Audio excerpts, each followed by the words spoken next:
Hello scientists! Today we're going to be overviewing the cell cycle.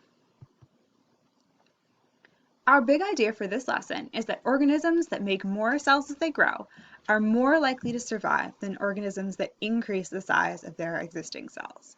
We've talked a little bit about how having more smaller cells provides an advantage for organisms, and now we're going to see how that process happens.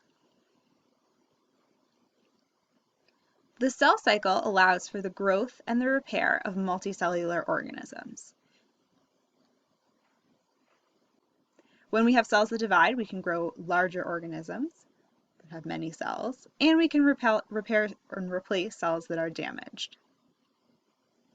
In unicellular organisms, or organisms that have only one cell, when that cell grows and then divides, we see that we have a new unicellular organism.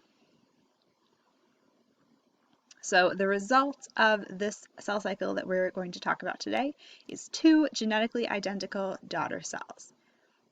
So we start with one cell, it divides, and we end up with two identical cells. As we know, cells spend most of their time growing and doing their jobs. If it is a cell in your lung, it's doing its job in your lung. If it is a red blood cell, it's carrying oxygen.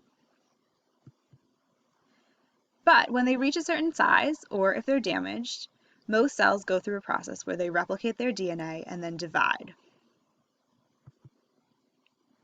And then the daughter cells that we've created through the division repeat the process. They grow and they do their jobs, and then when they reach a certain size, they divide.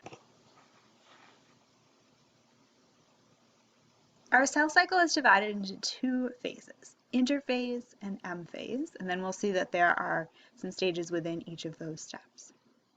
So interphase is what the cell is in most of its life. First, we have the G1 phase, G for growth. And in this phase, we see that the cell increases in size, it makes organelles and proteins, and this is really when it's doing its job. When the cell reaches a certain size, we move into S phase. And S here stands for synthesis, which you know means creating something. And here what we're creating is new DNA. So during S phase, DNA replication occurs. And finally, we have G2 phase, again, G for growth. Here we're seeing more growth, the cell is likely still doing its job, but it's getting ready to divide. So it's preparing the different machinery it's going to need to undergo cell division.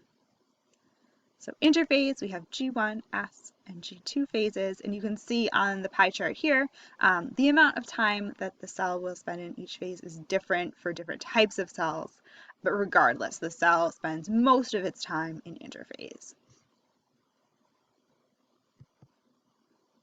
Next, we have M phase, which is when cell division occurs. And the first part of M phase is mitosis, and during mitosis we see that our nucleus divides, and that's important because we need to get our DNA, a full set of DNA, the instructions for our cell, into each of the daughter cells.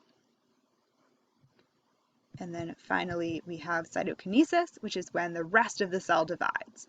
So the process of the nucleus dividing is pretty complex, so we talk about that individually, and then the rest of the cell follows suit after. So M phase contains all of cell division, but we talk about the nucleus and the rest of the cell separately. We'll dive more into mitosis in another section, but this gives you the big picture of most cells' life cycles and how they go through division at the end to create more cells. That's it for today. If you have any questions, please leave them in the comments or come to office hours.